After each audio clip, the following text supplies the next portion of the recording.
You wouldn't do it. I wouldn't do it. That's out of context. That's not really what we're talking about. And they're doing it on their own. They're not being manipulated or convinced.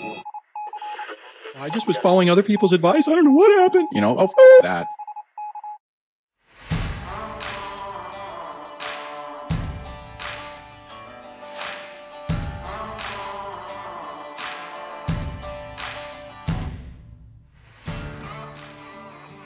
Hey everybody, welcome to an impromptu out of focus. Wonder if I can focus this live stream.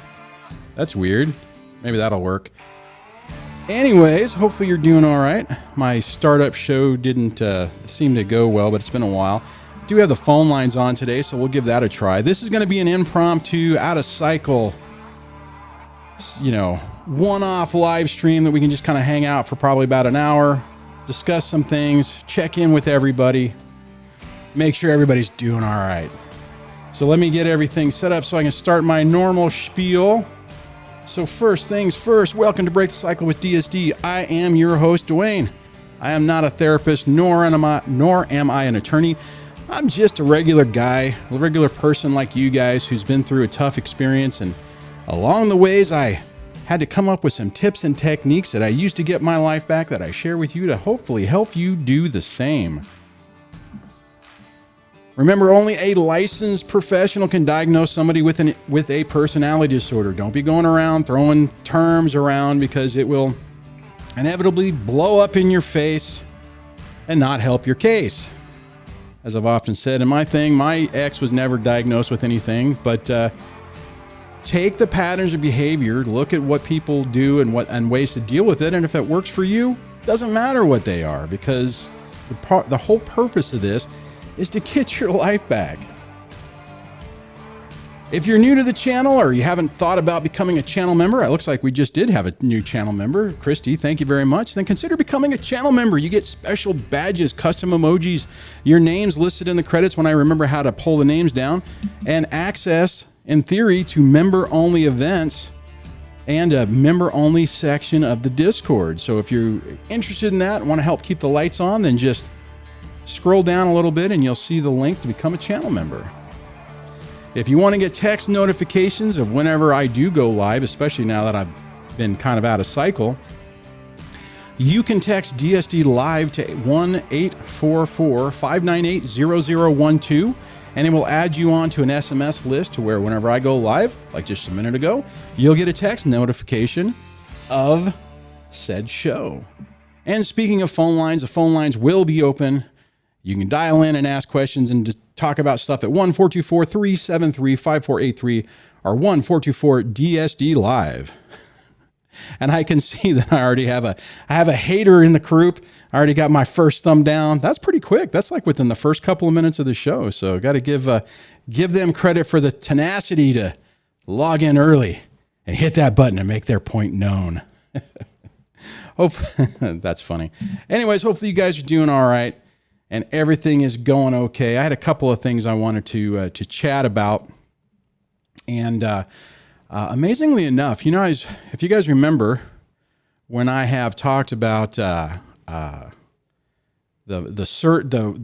chat thing not having a search, they just rolled out a new update which gives me the ability to favorite messages so I can see them and search on stuff. So I'm kind of excited about that. So let's see who we got in here right now before we jump to the phone lines, because I got a caller calling in right now. We got Count Dracula and, oh man, I can't even pronounce that name. HM, Debbie's in the house. Pencil, I haven't seen Pencil in a while. iTumblers. We got Christy, Tiffany. All right, guys, thanks for hanging out with me. RC Stan, hey man, how you doing? Hopefully you're doing well. SM Fernandez, haven't seen you guys. Well, I haven't seen anybody around in a while. Craig Foster says, hi Duane, I hope your life is treating you well, and I miss your channel. Thanks for being there for all of us. Life is going well, still nothing from the ex. Well, that's good. It's kind of nice whenever they stop adding extra drama into our lives. So All right, I'm going to actually, since we already have a caller, I'll just go ahead and do that, and I'll hit my topic a little bit later. Well, first, let me make sure I got everything lined up correctly, because it has been a while since I've hit the buttons. So on that, hello and welcome to the show. Hey, Duane, how you doing? This is Chris. I called before. Hey, Chris, how you doing today, man? San Diego. Right. I'm good. Enjoying the weather out here. Enjoying with the kids at the park, doing their swing and stuff like that. So. Nice. I just saw your notification that you was on live, so I was like, you know what the hell? Let me give you a call. So, really quick question. It's going to be like, sure, I'm not going to be on the phone that long. And I know that you, in the past, you was talking about you was doing therapy with your ex-narc. So, and then this is just the beginning for me. This was happening. Long story short, we did the mediation, and then the mediation suggests that both of us need to do therapy before the therapist sign it off this time. Normally, before we had a review, the judge said we needed to do a high conflict. But of course, nothing is not going to change on the other side of the party. But this time, I'm assuming that the judge is going to adopt the FCS report. And I just wanted to see if you had that experience at the beginning of your, custody battle. Of the court basically saying we needed to do therapy? Is that what your question?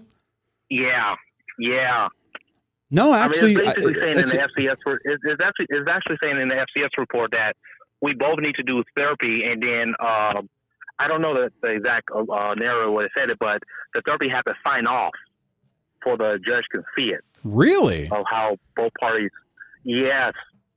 That's interesting. No, I haven't heard that, and that didn't happen in mine. I mean, granted, keep in mind, mine was 9 years ago, so we did do mediation. Right. I know you brought it up before. Yeah. It was not ordered. So, I mean, so the timeline for my situation is we did marriage counseling. That fell apart. We started the divorce. Right. We did mediation. That failed. We had one half-hour session of mediation. That was pretty much over right after that. And then it just went into the lawyers. There was a period of time later that I tried to get the ex to agree to co-parent counseling. So basically kind of working with the therapist to help us parent better.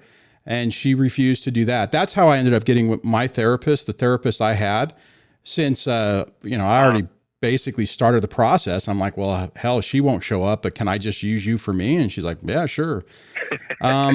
I don't know, man. I don't know how I feel about that. I guess in some ways, maybe it's a good thing, because if the judge is wants a professional evaluation for a sanity check, that could be, potentially beneficial. Maybe. I guess it also has a potential to blow up in your face. How are you feeling about it? You know what? Like I said, we did a hearing because we had a review like 6 months later. You probably saw my text on the comment below about my ex was being the micromanager about the health part, controlling, and you said, yeah, I did that too. But we did do a high conflict co-parenting, which we signed. I mean, we had to get a certificate, and I gave it to my lawyer. And then we're going, actually in about 2 weeks, I have a review hearing. And, but I don't know what the judge is going to say, because I'm pretty sure like 89% that the judge is going to adopt the FCS report. That's most of the time. That's what happened with my case. What was what's the report's recommendation? Well, the report recommendation is like, we needed to just do classes for co-parenting. And I wish I had the report. I can read it. Well, I don't know at the top. I'm just narrating it to you. No, that's fine. That's fine. But I mean, so is it saying like 50-50 plus you guys need to go do co-parent? Let me try that again. 50-50 and you need to do co-parenting or high conflict parenting courses, or was it some other? It's a high conflict parenting. It's pretty much continuation of high parenting conflict. Okay. For a fully licensed therapy. Yeah. That's what it stated in the report. Are you going to do that? 50-50. Wow. It's almost like a court order by the mediator. The judge adopted. Yeah. No. Okay. But I mean, so you're not fighting it. I mean, so you'll. Okay. And how does your ex feel about it? well, she'll do it, but of course, the whole manipulation and flying monkeys, all the above topic, nothing's not going to change. Yeah, no, with the other but party. I agree with you, right? The likelihood that this is going to facilitate any change is pretty damn low. However, if you can go in there and be calm and cool and collected and Right. basically use logic, then you have a potential Right. that you might be able to have an ally in this whole process. You just have to make sure that you engage with this and you be a little guarded, right? I mean, I say that, okay, for instance, if you were just going to go to therapy with your ex, I think a lot of people are going to go in there with, and I did this. I went in with the idea of being, okay, I'm going to be brutally honest, open, and vulnerable to try to facilitate the success in this process. I would not recommend somebody go into a court-ordered situation where they're basically going to provide a report on your performance, I guess, for lack of a better word, and do that. You want to have your game face on, my opinion. You'd want to have your game face on. You'd want to be incredibly calm, make sure that you don't take any of the bait that the ex is going to throw at you, and make sure. Exactly, and that's what you mentioned in the past. Right, yeah, exactly. Exactly, and you mentioned that before, because I think you mentioned before that the therapist was against you, and if I'm correct, well, no, actually, no, you're right. I forgot about that because I keep forgetting that. And initially, we had the kids in therapy, and that therapist was oh my God, that person was completely buying into the BS that the ex was doing.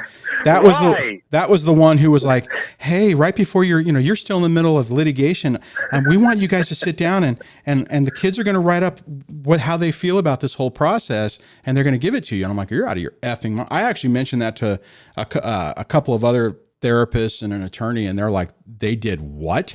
But see, I don't think that we got to keep in mind that these people take reality, bend it to what to their reference point, so to speak, and tell people whatever they think that reality is.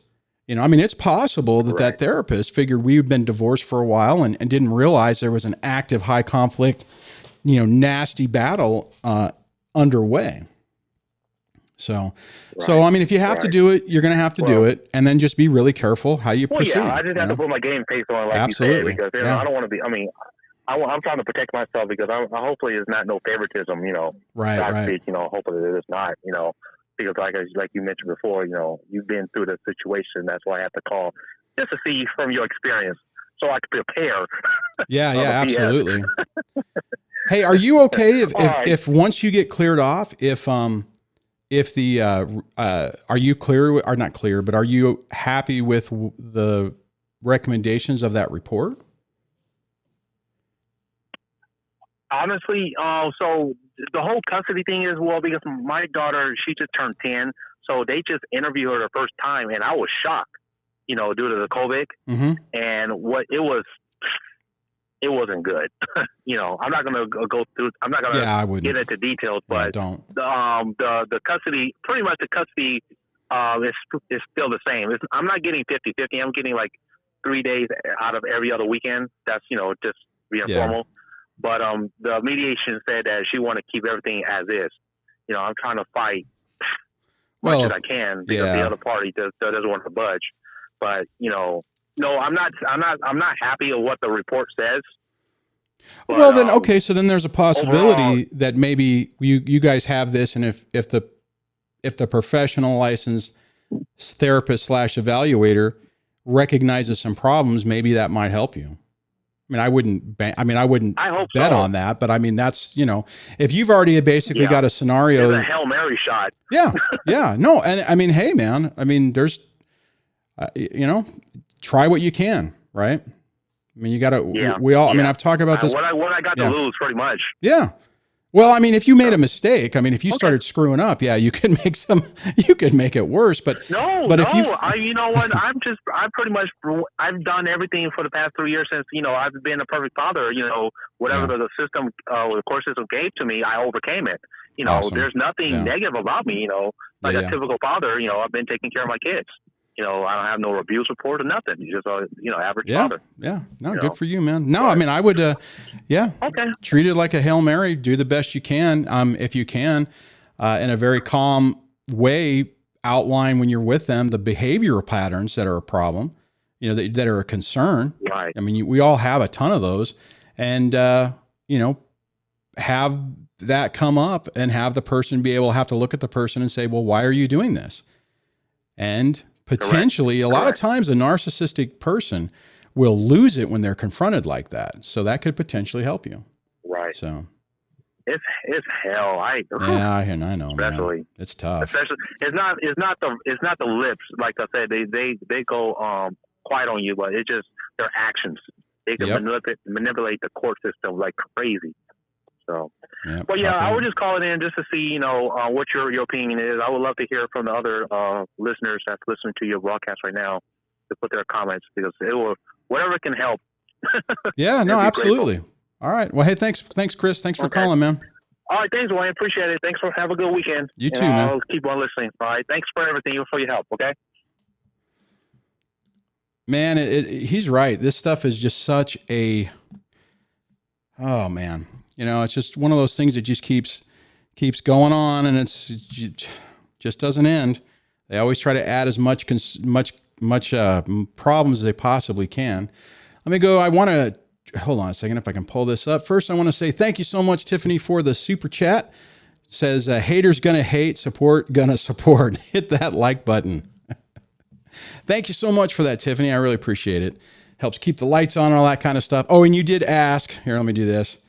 You did said, is that a mason jar that you're drinking out of? Why, yes, it is. I'm having a nice glass of iced tea with that I am drinking out of a mason jar. I don't know why I picked that. I just figured, what the heck? So on that. So anyways, let me double check some of the other comments, see what I'm missing. Let's see. I'm going to I know I mentioned this before when Craig had said that. I said, hi, Duane. Hope life is treating you well. I miss your channel. Thanks for being there for all of us. Still nothing going on from the ex.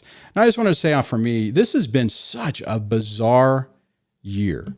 It's just the things that have been happening primarily with work, and it's not necessarily bad. It's just, I was talking to my boss the other day, and I said, normally the area that I work in, maybe every 2 months we have some issue that's kind of a crisis or kind of a concern. I guess that would be the right way to say it, a concern. And, within a few hours, it's resolved, done, boom, everything's back to normal. I swear to God, it seems like every week I have some issue that happens that just complicates everything. So it's made it really tough. There's actually a couple of days this last week where I was like, I'm going to do a live. And by the time the day was over, it was just, how you have those days that are so emotionally draining. You're just like, yeah, no, I won't be doing that. So I do want to mention, maybe it's premature, but I'll go ahead and mention it anyways. I wonder, let me see if I can pull this up. Let me see if my keyboard will start working. So I am going to have, let's see, I'm just going to pull up, not this one. One of the people that was on the Erased Family documentary, I reached out to him a couple of weeks ago and been trying to work on bringing him on the show. So I had an initial video conversation with him a couple of days ago, and I'm trying to set up an interview.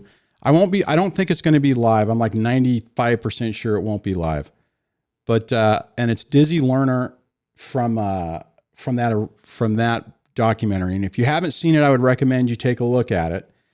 That was Ginger Gentile who put that together, primarily, not completely from the kid's perspective, but was focusing on the impact of high conflict divorce and parental alienation and how it does affect children. And he was him and his daughter were profiled in the documentary. So we'll have an opportunity to talk with him. If anybody has any specific questions, please email those to me, or leave, if you're watching this as a replay, leave those questions down in the comments below. And when I have that conversation with him, I will attempt to cover that. His story, if you guys aren't, the short version, I guess, is you have a guy who, didn't make some of the best decisions in his life when he was younger and resulted in a divorce, but he was effectively pushed out and convinced to even give up his parental rights for his children, and really had the guilt and all the anxiety associated with that, feeling like he would, completely lost his kids, and it goes through that pain, and then the success of him reuniting with her whenever she turned 18. And it's a powerful story of perseverance, determination, and just the tenacity to not give up, to not lose, effectively your life during this process. So watch out for that. Hopefully I will have that out, if everything goes well, sometime next week. So anyways, I'm trying to see if I could find, let me see if I can find a link for it and I can bring it up. I'm trying to, hopefully this doesn't play audio. So here is, this is the website, Erasing Family documentary. Actually, this is the person we're talking about right here, and his daughter. So yeah, I'm looking forward to that. I think it'll be a good discussion. So anyways, on that, let me close this so it doesn't create problems in the system. Let me see what else is going on over here. If you do want to call into the show, you can do that by dialing 1-424-373-5483, 1-424-DSD-LIVE. And we'll hang out here for probably about an hour. Let me switch back over here. Let me see what else is going on in the comments. So, or if you guys have any topics you want to hit, I as I'm scrolling, there is one I'm going to talk about here in a moment. Let's see. Trying to read through the comments. It appears as though, I don't know if this is, if the saved comments are from this thing or from a previous show. So anyways, let me scroll down. Let's see here. I always hate this process when I'm trying to read through stuff and keep the show going at the same time. Okay, so the topic that I was hoping to hit today is a discussion of when you feel like it's a good idea to re-engage with your ex. Maybe double check how if maybe they're not as bad as you think. Maybe you got it figured out this time. Maybe you've learned enough to where you can engage with them and use your newfound skill set to have a different outcome. And guys, I hate to be the bearer of bad news, because I think we all would love for things to change and be different, for the person to wake up one day and realize, this is just crazy. Why are we doing this? Why are we making this so complicated? Does it really need to be a complete S show for the next 10 to 15 to 20 years, or for the rest of your life, depending on how this goes, just because? I've heard of a lot of people who have had that problem and they re-engage. Please, for the love of God, don't re-engage. And if you do, be incredibly careful. I don't know how many stories I've heard from people who they lower their guard, they re-engage with the person, and the next thing you know, new restraining order, the police are knocking at the door, and things have gotten significantly worse. Now, I understand I get it. I understand that phase where you haven't completely convinced yourself what you're dealing with is a really tough phase. I struggled with that myself. Fortunately, my ex was kind enough to take her bony little finger and go boop in my eye every chance that she possibly could, which made it easier for me whenever I would have those moments of non-clarity, wondering what's going on and maybe I'm wrong or maybe I'm seeing this incorrectly. And when I would get that, and I'd be like, oh my God, it's like, ow, that hurt. Oh, that's right. This is bad and dangerous. So it just want to throw that out there and really look at what the reality is. Don't look at the fantasy. Don't look at that what you hope things would be. You have to look at the reality. You have to look at the actions versus the words. Are the actions and words versus the fantasy that you're looking at, and then make the decision on what's real. That's why, let me see if I can pull this up. If you go to the main page and the main DSD page, let me hit the right button here, and you scroll. Oh, that's weird. I would have expected to see the live here. But anyways, if you scroll down, this Mindset for Narcissistic Abuse Recovery playlist, this one right here, this absolute thinking video, I wonder if I can make it a little bit bigger. This video right here, where it talks about you have to convince yourself of what you're dealing with and remind yourself of that so that you don't keep putting yourself in harm's way. I mean, I had a friend of mine, or a coworker, I guess, would probably be the better way to put it, whose ex left him, went to go hang out with the supervisor of the shop they were in, and realized that she basically gave him, the dad in this scenario, a tactical advantage, and said, "Oh crap," came back, "Oh, I'm sorry, Pumpkin. Oh, let's work on it. Let's get it back together." And everybody told him, "Dude, you are making a colossal mistake." This is years before my scenario. She comes back, moves back in, waits for him to say the wrong thing, gets him thrown out of the house, calls the cops, divorces him, gets full custody, and then takes him to the cleaners. Whereas he had a period of time in the beginning where he had a huge advantage because she left the kids with him. He could have filed, probably got full custody, and didn't. Let her back in, and she was able to fix the mistakes that she had made and basically hung him out to dry. It's very annoying, very frustrating. All right, I'm going to go to the next caller. It says the topic is false allegations. Let's see how this works. Let me double check. All right. And did they just... I had another thing drop out. Hold on, my interface just did some weird stuff. So I'm going to go to this caller right now.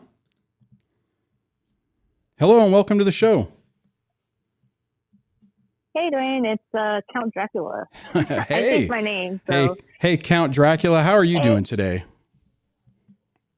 Oh, man, I'm so glad that you did a live because I was kind of feeling like nervous and stuff because I got my ex has some drama going on, and so glad that you're on today. What's going on? So my ex does this thing where he doesn't really see our kid unless there's some sort of drama or chaos attached to it, and before the pandemic hit, he had almost gone like a whole year without seeing our kid. Right. And he decided to use the pandemic to like torment me, and it worked. He got a lot of feeds off of it. Yeah. So like when this past winter, I did not play into it. Like I just acted like I didn't care. I didn't give him any supply. I let him do the visit. And I think he didn't like that. Like it was boring for him or something. Mm-hmm. So like at the beginning of school year, I always tell him what my son's school holidays are. So he's aware of like vacations and stuff. And in December, I contacted him to tell him, hey, spring break is going to be, March 13th to, so and such date. And I tried planning and to see if like, okay, is he going to do it or what? And then he said, something like, let's talk about it later. Okay. So in February, the school postponed it to April. And so I contacted him. I let him know, hey, Tim's school postponed spring break till April. This is the new spring break schedule, April 12th to, April 24th or whatever it is. And then he read the message and left me on red. He didn't respond. He didn't, try planning the visit or nothing. And I had a feeling like, oh man, this guy's going to ghost us. He's not going to plan this. Because there's no point in it for him. I didn't give him food supply last time. Right, yeah. And so like, one of his victim cards is parental alienation, right? Which I also think it's a projection thing on him, but he that's his victim card, Oh, of course. Get away. Yeah. So what I did the other day, I'm like, okay, I'm gonna message him and see what's up. So I messaged him, hey, Tim's spring break's coming up. Are you gonna be exercising the invitation? And then he responds and he's like, no, you said that we weren't gonna do it because of XYZ. And I never said that, So he was making up these excuses. And then in the message, he said other stuff like, I don't have the days off of work and, blah, blah, blah. And I want to wait because I'm waiting for my second dose of the COVID vaccine. And that way I travel more comfortable. And I'm just thinking like, what? You didn't care about COVID before. What? These are excuses. They're bogus excuses to not do the visit, basically. Yeah, of course. And I responded and I said, I never said that. So is that, so you won't be exercising the... And he just like put me on a circular argument, basically. Oh, and then man. Yeah, don't do that. And then he pretended, he was like, oh, well, because in the court order, I'm supposed to fly our kid to California. Right, he right. does the visit, out there, and then he flies them back to New York.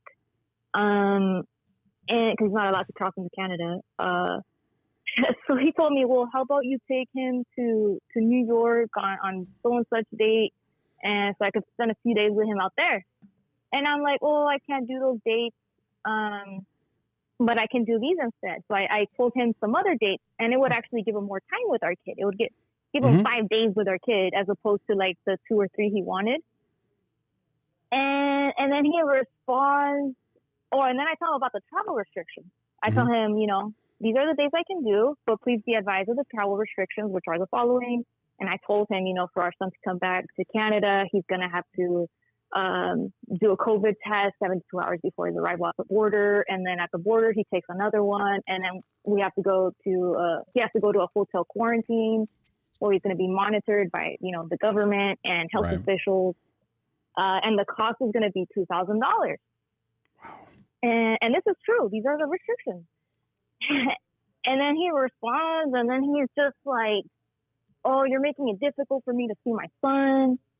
Figure out a way to pay it. I'm not going to pay anything. I shouldn't pay you a dime. If you want me, please take me off child support so I can afford these expenses. And I'm just like, he takes me on this whole road. He takes me on this whole road trip. And whatever. I kind of just stuck to my ground. And I said, well, actually, I'm going to be, paying half. You're going to pay for Tim's a hotel quarantine, but I'll pay for me or my husband, whoever stays with him at the quarantine, which is $2,000. Right. So, you know what I mean? Like, so then he just like, I don't know. He ends up threatening me. He says, well, I'm going to file contempt of court charges, basically accusing me that I'm refusing the visit, but I'm not. It's actually him that's refusing the visit. Well, he plays this game. I mean, you called him before, and he plays that I'm gonna do the contempt thing. I mean, that's what happened last year during the big start of the pandemic. I mean, so yeah, but year I went through with the visit, though. That's the difference. No, I know. Well, but then you didn't have as much, you know, it wasn't as expensive last year. You didn't have to do the hotel thing and all the other testing last time, I don't think. Or did you? Did you have to do all that? Brand new. Yeah, no. I thought that was new. You know, I mean, here's the thing. Well, I'll say two things on it. First, I'll say, don't get into circular arguments with people like this. You know, go back and look at, let me see if I can pull it up real quick. That hybrid no contact video, which talks about how to engage with people like that. You know, getting into the argument whenever he's saying, you know, oh, well, you're doing this and you're doing that and you're trying to defend yourself. Don't even do it. You know, I would have erased everything you said on there and just said, hey, are you going to exercise your visitation? Period. And leave everything else out. Because all it does is like, you know, it's a trap, right? And then the second part of it is, I mean, the last time, and I know, I mean, for new callers, they don't know your full story, but whenever this situation happened last year and out of the blue, he's like, hey, I want my visitation. The whole purpose of that visitation was to try to say, look, I have my child and I need to adjust child support. And it was denied. And then you didn't hear, I mean, my gosh, this has been what, 6-7 months. And now this is coming back up. I mean, it's manipulation and it's to drive his own narrative. I mean, the only thing that you could potentially do to try to undermine him being able to try to claim the victim is to do everything that he says. And that is absolutely not what any of us need to do. You know, I mean, and that's the trap that these people put us in, is they set up these double bind scenarios where the only way that we could fit their narrative and maybe be able to say, hey, look, I've done all this and I'm not the bad guy. But I guarantee you that if any one of us bent completely over and bent over backwards to accommodate these people, they are still going to find something to make you the bad guy, them the victim, and play this stupid game. You know, I mean, it's a sad reality that we're stuck in this and we have to engage. And I mean, the thing is, you do what you're supposed to do. You know, like you're trying to coordinate. I mean, and you know, the pandemic is still extraordinary circumstances, and you are trying to bend over backwards to be accommodating, and doesn't matter what you do, you're still going to be the bad guy. Yeah, like in my communications with him, like he did take me on a circular argument, but like I was like professional and like short, you know, and like business-like, and I stuck on topic. Yeah, and I did bend over backwards. I told him, like, on our court order, he's required to pay the return travel, so I do not have to pay for the hotel quarantine. But I'm being nice and accommodating, so I'm offering to pay half. So if he ever did take me to court, he's going to look like the silly clown that he is, because, I mean, it's not about that, right? I mean, it's about the narrative. I mean, and this goes for everybody, right? I mean, I know your situation, you're the mom, you know, your ex is the dad, but it doesn't matter. When you're dealing with a toxic person, they are going to spin everything to make you look bad, to make them look like the victim. Doesn't matter. I mean, you know, probably, honestly, if you were a bazillionaire and you're like, you know what, no problem. I'm going to hire a private jet. I'm going to fly it to California. I'll have a limo, take the child from there and drop him off at your house. And I'll even give you some extra money to make sure you guys can do something so our son can have a decent experience. More than likely what they would turn around and say is that you were trying to rub in their face how well they're doing, right? You can't win with these people. You just can't, you know? No. I mean, so you're doing the best you can and they're trying to create drama. And I mean, the sad part about this, I mean, I'm not entirely sure, but this would be my guess. Because of all this crap that's going on, you and your husband are having late night conversations about your ex, trying to figure out the right direction and how annoying it is and how it's just, they just add complexity into this.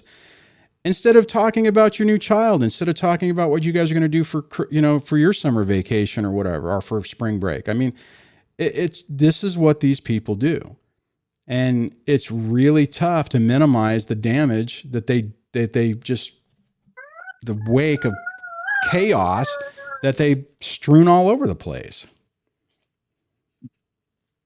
Yeah. Like To be honest, like, I kind of hope he does file contempt charges because he's gonna look ridiculous. Yeah. It's probably just a threat, you know.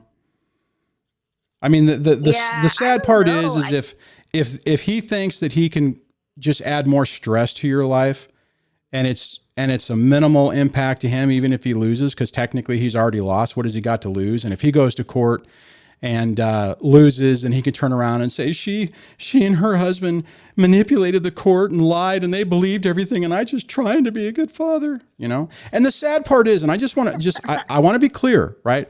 Because what I just said, there are people who are listening to this right now who that could have been triggering to them, because they could be the dad in this scenario who really is trying to do everything in their power to see their kid, and they are being manipulated by their ex, and and being accused of what I just said. And I know in the past, I mean, that was my story too.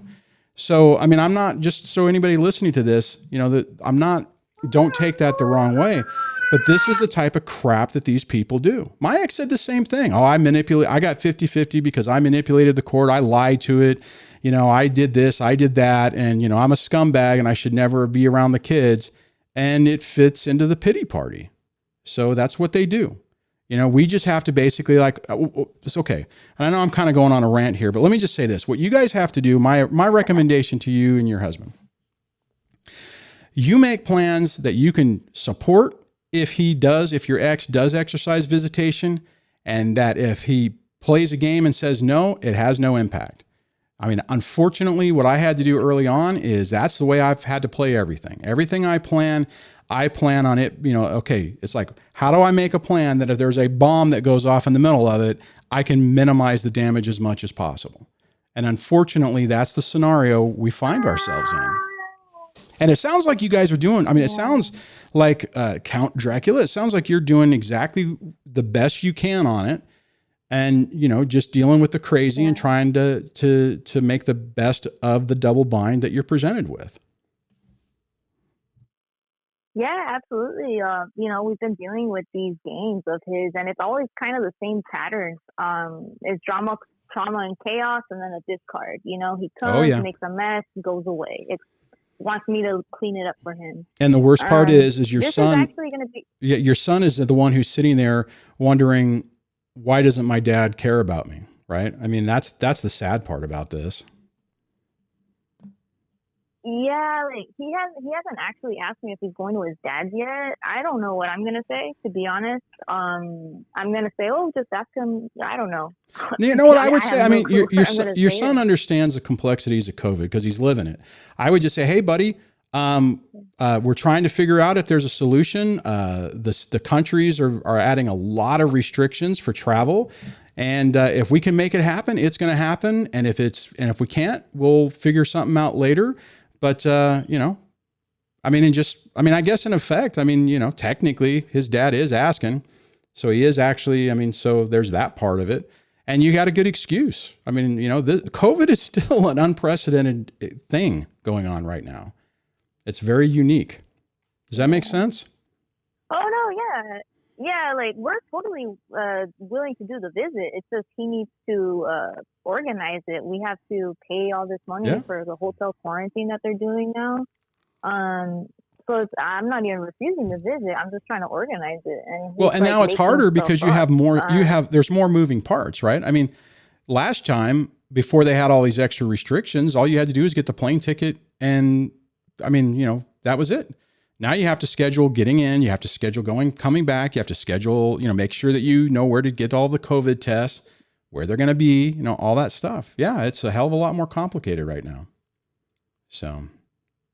Yeah, this is actually going to be the third year in a row that he skipped the spring visitation. Yeah. So he has 10% custody or parenting time, and he doesn't even use it. He only sees our kid maybe 5% of the time. Yeah. And I'm thinking, you know what? If he does file contempt with these bogus allegations, I think it's probably totally just a threat. Use it to my benefit. Yeah, absolutely. Yeah.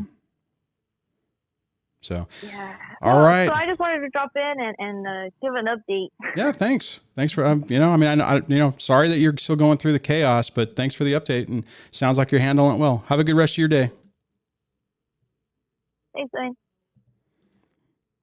All right. So I want to just grab this because Derek had asked a question. He says, something feels off. Maybe I'm out of the loop. There are two sides to every story. That is very true.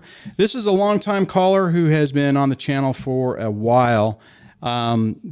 Basically, it's just a long list of shenanigans. Last year, right at the start of COVID, the ex was like, hey, I want to see my kid. And even in the midst of it, sent their young child on a plane back from Canada on the East Coast to California. And the whole purpose of that, and part of the discussion was like, it was really weird. It was out of the blue.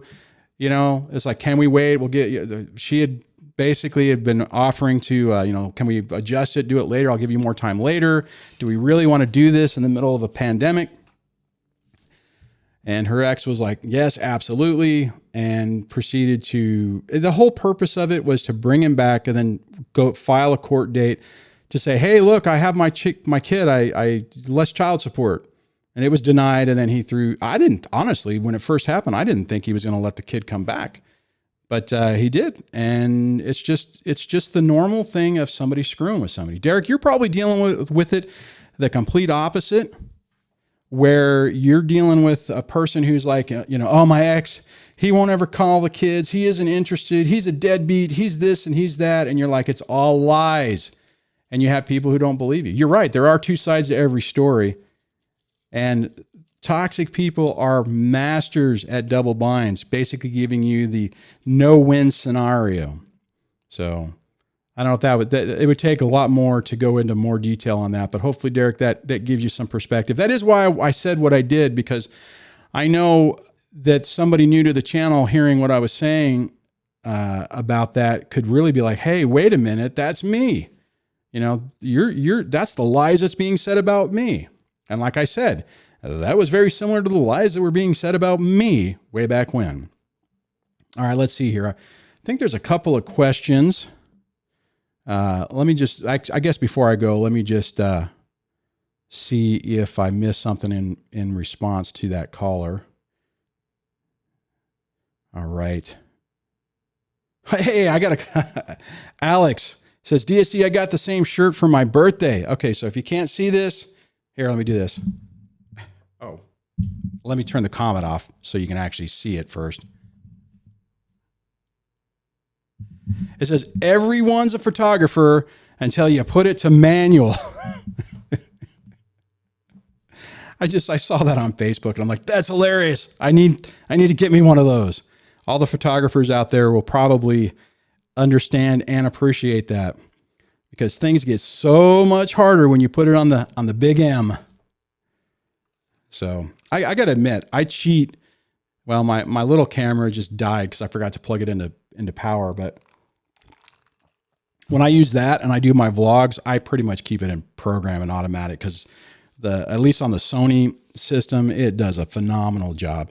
I screwed up on this camera where I put it in 4K and it disabled autofocus. So that's why if I look fuzzy, that's why that's going on. So anyways, I got a couple of, all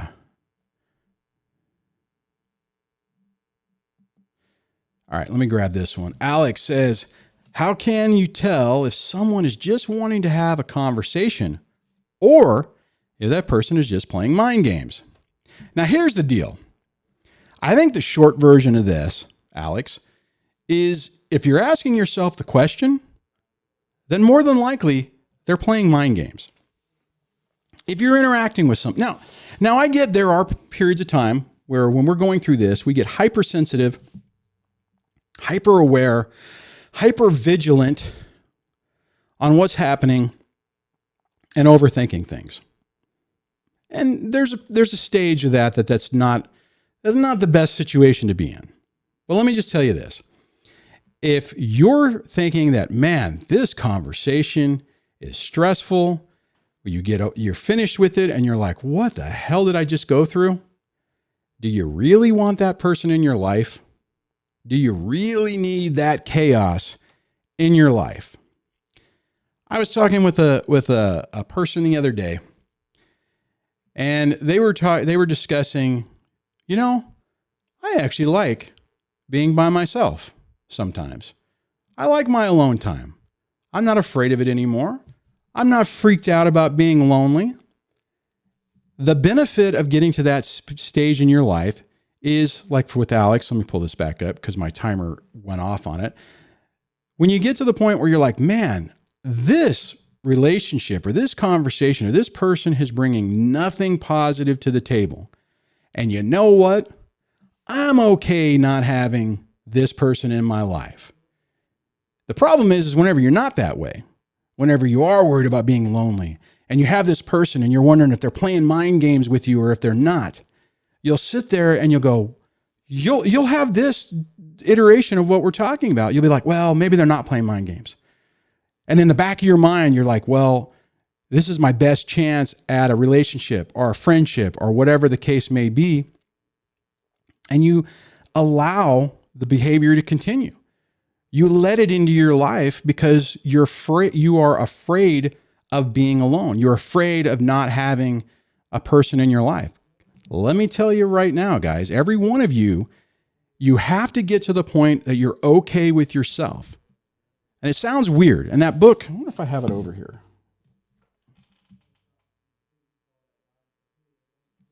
It's the relationship workbook. Let me see if I can pull it up on my website. So if you go to my website and you hit the resources tab, if you actually click it, this book right here, Rebuilding When Your Relationship Ends by Bruce Fisher and Robert Alberti. If you're having this question, I would encourage you to buy this book and read through it. And one of the fascinating parts of it is it starts at the foundation and helps you with exercises relook at your life and start to rebuild it and start to rebuild your life, And it works on building your confidence, and it talks about some of the issues I was just talking about. And after end of each chapter, they're asking you to answer questions and kind of gauge your progress. And the thing about it is as you grow on this, as you increase your emotional maturity, if you want to call it that, you'll get to the point where you'll recognize these mind games and these people that are playing games, and you'll phase them out of your life. You won't allow them to come into your frame or into your environment and corrupt it. You'll be like, nope. So it's not that you're a narc deflector. It's that because these people still test. These people still go around and they're like, oh, can I treat this person like, well, you start out with a love bombing and then you slowly degrade from that. But you get to the point where they'll see that they can't get through to you. They can't get through your boundaries and your defenses is a bad way to put it, but just, they can't break through because you won't put up with it. So again, and the other thing is if you're really having problems, get the book.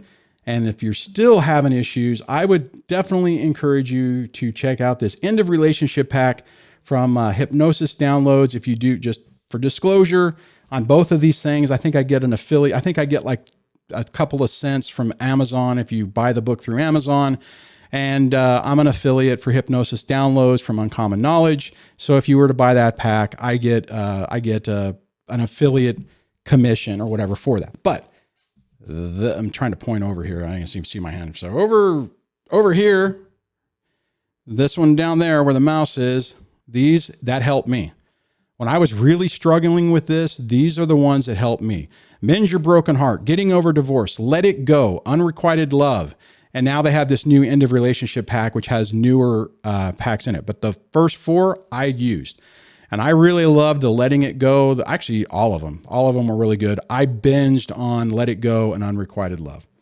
So, God, that was a long way to go through that. I hope, Alex, that was helpful for you. And stuff. Let me see if I missed anything in the comments. See, because I had flagged that comment, And I was able to go to only flag comments. So I didn't see anything new, but I was able to track the comments. I am so excited about this. Okay, let's see here. I see there's a couple more comments that are coming in. So let me do this one. Let me go, Robert. Oh, that's an interesting question. All right, let me look to see where we're at on the comments, and then I'll now I have to figure out, oh my gosh, I missed a lot. Holy cow. I apologize for that.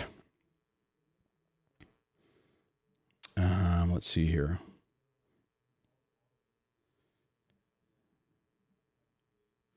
I'm gonna see. I can't. HM said, being comfortable with oneself is a good place to be. I hit this point a few months ago. Okay, hold on. Nope. Congratulations, HM. That is a huge milestone. Huge. I mean, that is, that's when things really start to change. When you get comfortable, you start breaking free from all of this, and you get your life back. That is outstanding. I'm really glad to hear that, man. And sorry, I hit the wrong button first. Remember, it's been a while since I've done one of these, so I'm a little rusty. So, all right, let me go back over here and look at this. Whoops. So I answered that one. Let's see. Let me see if I can find Paul. Paul had said, my ex is a therapist. Oh my God, dude, that makes this a hell of a lot more complicated. And paid for a psychiatrist. Of course they paid for a psychiatrist, because if they can get a psychiatrist to do an evaluation, that trumps a lot of other things. Because oftentimes when you're looking at it, a therapist can have an evaluation, but if a higher level person says something, then they trump them. And if a person above them trumps it, then it gets into, who has the highest rating. So that's probably what's going on. So, let me hit this again. It says, my son is now totally alienated. He is over 18 now. So what do I do? Okay. So really tough situation to be in. Let's see. The way you deal with that, one is you keep the door open, and you basically get yourself in a situation to where you're available if and when your 18-year-old or you're not, as they age out, finally gets to the point that they want to reach out and figure out what really happened. Now, if your 18-year-old here's the problem with this. Sometimes you get somebody, and like the guy at Dizzy, the person I'm talking to, I mean, he has 2 kids. One of his kids still, he doesn't have a relationship with. His other one does. But that child always wanted a relationship with their dad. And what ends up happening is, if you have the one who really still wants to have that connection, they'll reach out. And the other problem is sometimes what happens is you get a kid who's picked team narc, we'll just say that. And you buy so much into that, and your identity is so wrapped around that to get away from it's really tough. I think in a lot of ways, that is what happened with me with my dad. I sided with my mom. I was incredibly cruel and mean to him. Every time I say that, I get people in the comments who say, you're a scumbag. You should have never done that. Yeah, you're right. I should have never done that. But I was a kid. I was manipulated and lied to by my mom about my dad. And my dad did not have the skill set to deal with things the way I have. He didn't have YouTube. He didn't have mentors to tell him how to try to reach me. And every time we had a conversation, most of the time it was not great. And he was incredibly angry. And I was incredibly defensive of my mom. So, Paul, what you do is you leave the door open. If possible, periodically, once a month, maybe every other month, you send a note or something, hey, just thinking about you. Would love to get a coffee, or love to catch up on how things are. Keep it very benign, but just leave the connection open. And then you have to wait for your child, your son, to make the first move. And you have to be prepared for that. If you have that initial conversation, that that's probably not going to go well. And there could be like, why did you do this? You never did that. You lied about this and you abandoned, all the stuff that we all get accused of. That's not true. And let them vent. And then you can say, if you have documentation to say, hey, look, this is what I did. This is what I paid. These are the letters I sent that were sent back, whatever the scenario is. But it's tough, right? I mean, and it's hard because at some point you get to the stage where you feel like you have to let go. And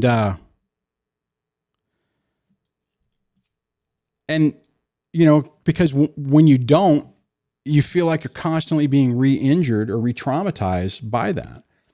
So it's really and that's kind of what happened with me and my dad. It's really tough. When I kind of came back around and wanted to I always wanted to have a relationship with my dad, but there was so much pain and trauma there that he always had his guard up and his defenses up, which makes it, I'm grateful, let me finish that thought, which makes it really complicated and difficult to move past that. Pause. I'm really grateful for the relationship I have with him today, but I completely understand that it is not the relationship that I would have loved to have had, that I know he wanted to have. But I'm just grateful that I was able to come back around and actually have a relationship with him and to be able to understand what the truth really was. So Paul, I hope that was helpful. You'll have to let me know in the comments. Let me go back over to all comments and let's see. I think moderator Debbie has.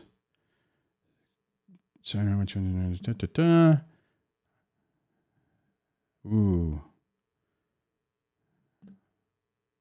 Okay, so I'm gonna let me do this. I'm gonna use the new search feature, and let's see. Oh, might help if I put it in the right. I was putting it in the write a comment.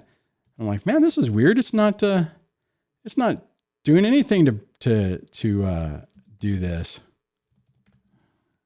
Oh, that didn't work. What the heck? Come on, search. Don't leave me hanging. Oh, it didn't work. Well, that's annoying.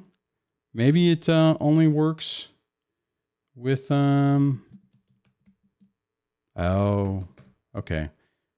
So I was hoping I could do a name and then a double search, and that did not work. So sorry about that. Let me just go to this other one. I already talked about that one. And I'll hit this one. iTumblers has said, DSD, tell us how to effectively destroy the narc once and for all. Man, wouldn't that be the best way to do things? Unfortunately, well, let me back up.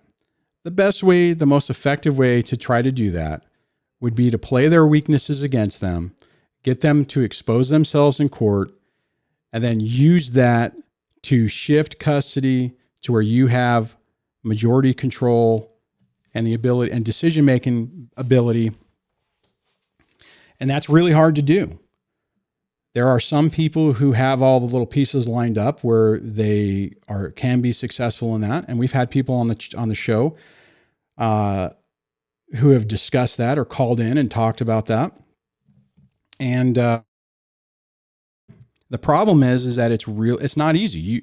You have to have an ex that continually makes serious mistakes that you can then effectively document and use against them. That's basically, that's the only way I could see that it works. You take Alex Falcone from the proper person. After 8 or 9 years, he was able to build that case with that evidence to ultimately switch custody, get full custody, limit, get supervised visitation, if I remember correctly, and ultimately to terminate the parental rights of his ex, of his child's mother, bio mother, as a result of that. But you're talking about, if you guys aren't familiar with Alex, you got to check him out. You're talking about somebody who's very tenacious, has a tremendous amount of perseverance, incredibly smart. That guy is really smart. And he was able to use the system and use the mistakes that his ex made to facilitate that destruction.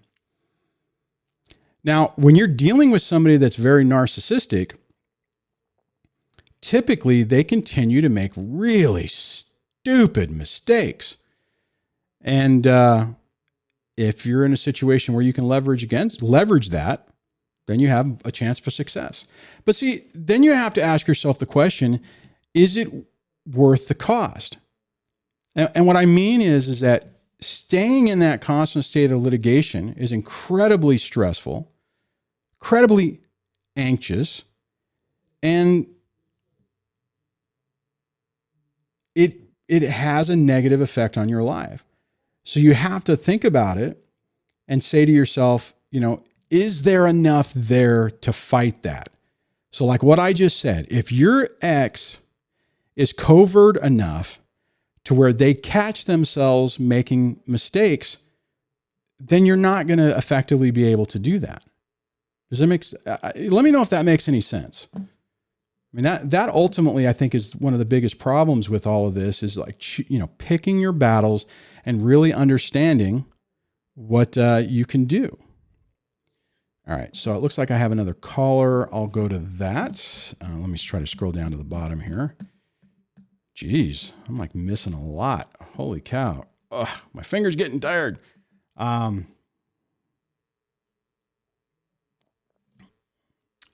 Okay, so let me get this set up. All right, I'm going to go to the caller and it says, what update? So this will be interesting. Hello, welcome to the show. Well, apparently that didn't track. I know. It's like, what update? I'm like, okay, this will be interesting. Hey, Tiffany, how you doing?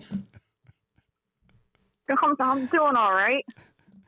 Oh, you got to stop with these super chats. Gosh, thank you so much for the support. But you have, I mean, I think you've pretty much made it to where I can run the channel for a year with everything you've done. You have definitely done enough. I really appreciate it. But anyways, what's going on? What's the update with you? So my attorney called Friday when I was in a quasi interview to become an advocate for my domestic violence outreach group in town. Nice. She apparently my ex has hired a narcissistic attorney. And I understand COVID's happening, and when someone dies, it's very tragic. But she's been ghosting us for a very long time. We just filed contempt of court because we haven't been getting the video visits, the videos that he was supposed to record. He still hasn't signed off on interrogatories. Still? Wow. She hasn't responded. His attorney has not responded to my attorney. But she reached out on Friday, and my attorney goes, well, this is just so crazy. And I'm so upset. Like, this is complete BS. But I want to let you know what's going on. So his attorney reached out to mine, quote unquote, the day before court, this Friday. Of course. We have court on Monday. And she's like, where's your, why don't you draft up a pre-judgment agreement and, let's just try to settle this outside of court. And my attorney said, why would we do that if you haven't responded to anything in the last 6 months, really? Right. Why? Because my attorney had to send her the status memo since COVID-19 and it's all on Zoom. She had to send it to his attorney, the status memo, the contempt of court. So all this stuff's coming to light where he's not following court direction. And on top of that, my attorney had noted in the status memo that some of my children have come to the visit soiled. They've been coming in a vehicle that they're not supposed to be coming in because of capacity. That they're coming in wholly clothes, that some of them aren't attending. So the judge is finally going to open up her eyes to some of the stuff going on. I think your judge from the previous event, it seemed like the judge was getting irritated and this is going to blow up in his face. And of course they want you to settle. Who wouldn't?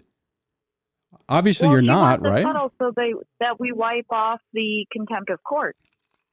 Yeah, I wouldn't. Honestly, I wouldn't do that. I mean, I'm assuming you're not, and I'm assuming your attorney is advising you not to as well, right? She said she's not going to put in the work to have it be rejected because that's all he's done this whole entire court case was reject everything we've ever offered. No, and the timing is we'll just bring it before the judge. Yeah, that's awesome. Because what would happen is if you answered, you would send it back. They'd go, well, we have to delay the court because there's not enough time to review this and discuss it. So we need a new court date. Yeah, it's a ploy. Yeah, I wouldn't. Well, good. I'm glad your attorney's not playing that game. But she said that, this has gone on far enough and my client has incurred exceptional fees. Yeah. For legwork that didn't need to be done.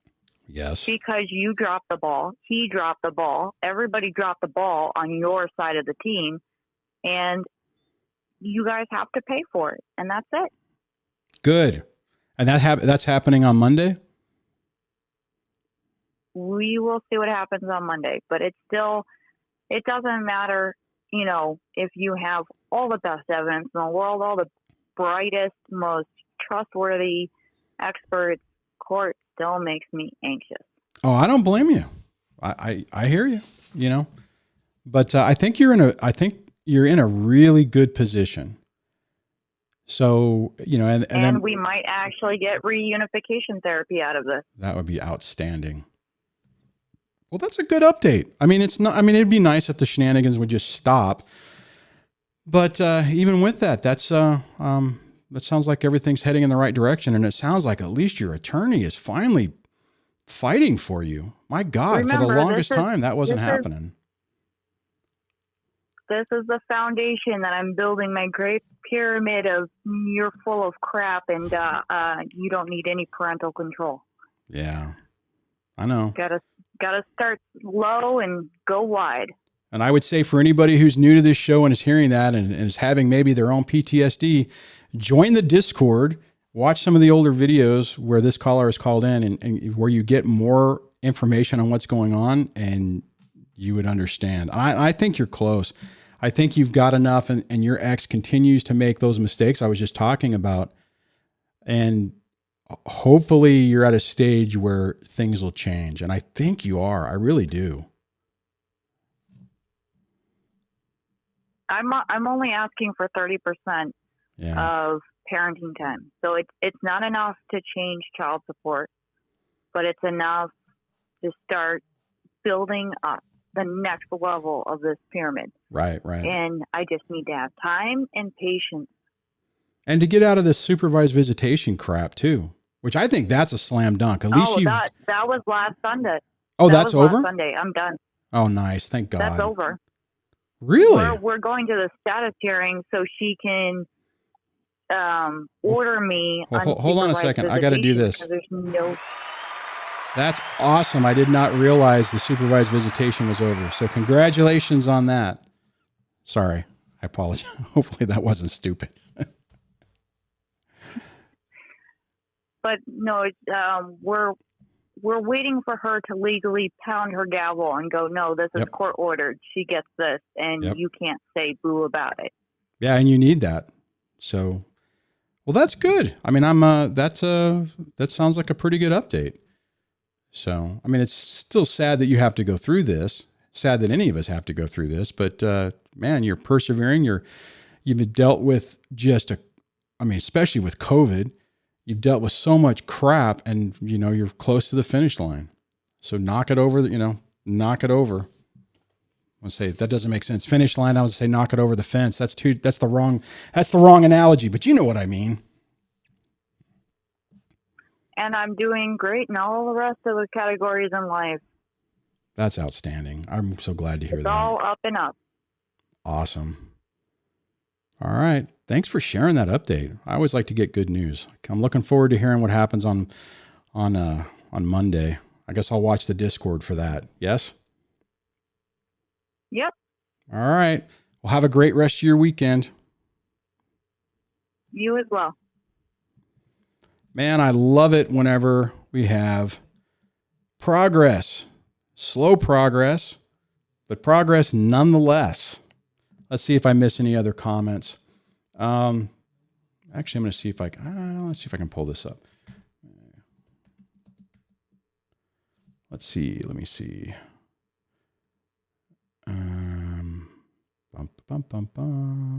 Where is this question? Konya, you have said a lot. So I'm actually able to sort by your name, but I'm trying to find the question. Where? I don't see it. This is so weird. Anyway, so I'll just bring it up. So they had asked, what's my relationship like now with my mother? It is non-existent. A few years ago, as I started learning about all this stuff, I started setting boundaries with my mom. That did not go over well. And it's actually kind of interesting, right? So this story, I'll do this quickly. I'll try to do it quickly. Because this also demonstrates how it doesn't matter what you do with a narcissistic type person, it's never enough. And I had set up some boundaries, and I got some flaming missiles, I guess, heading my way. And I basically stopped. I started putting up a boundary, and it's like, look, I'm not going to deal with this crap anymore. And their response was, oh, really? Let me just ramp it up. And I've had a lot of guilt with that. It's like, it's my mom. I can't just boot her out of my life and the kids' life. And I remember what happened is I had the kids over Christmas vacation. And I'm like, I was not really communicating with her, but came up about her seeing the kids. And I'm like, you know what? I don't really want to be around her, but I'll facilitate that. So I let the kids go up and hang out with her and her partner for a week. And I'm like, okay. And even with that, I'm like, all right, I'm thinking, okay, this is getting a little better. And I'm like, okay, I have the kids for Easter, spring break. We'll work something out to where you could see them for part of the spring break or the whole thing or whatever. Cause I had to work at the time, I couldn't take time off and I didn't have any money. And the next thing I hear is, she had made up with my ex and had come down and was spending the long weekend with the ex, and was basically kind of like texting me, just to let you know, you're an ass. And I spent I've made friends. We've made up with, I almost said the name. Hopefully I didn't say the name. Jeez, hopefully I didn't do that. And we've made up, and, you're a jerk, and, it sucks to be you. And I basically said, F you, I'm done. Enjoy your new life with your ex daughter-in-law, and don't ever talk to me again. And I basically completely went no contact. And I just decided for my own sanity, I just couldn't handle this type of crap, this type of chaos to remain in my life. And it was tough. It was not easy to do. I haven't made videos about that in a while, but that's the short version. And I just stay away. And I've been happier as a result of that. So let's see here. Okay, so I have another color. Let me get that set up. Says looks like it's one of our New York listeners says, I wanted to know if you have time to give an update on my situation. All right, let's go to that. Hello and welcome to the show. Hey, Duane, long time no talk. How are you? It's Matt from New York. Hey, Matt from New York. It's going good. How are you doing, man? Good to hear your voice again. It's awesome. Miss you. Thanks, man. I miss doing these things. I wish I could get back into a normal schedule, but as it stands now, it's just going to be these ad hoc, here and there. So what's going on? What we can get. Yeah. Thanks. Not too much. Things are good. I wanted to give a short update just because, the group and yourself has meant a lot to me in my progress. And some little things which, compared to some other people and my own story in the past, I have kind of a little issues that I was hoping to get some feedback on that I don't know, I guess I could have expected them, but they're still a little disturbing anyway. Right. Things are really great. We started our temporary 50-50 custody in right around Christmas time. So it's been over 3 months now. Nice. And it's going really, really well. No problems with the ex.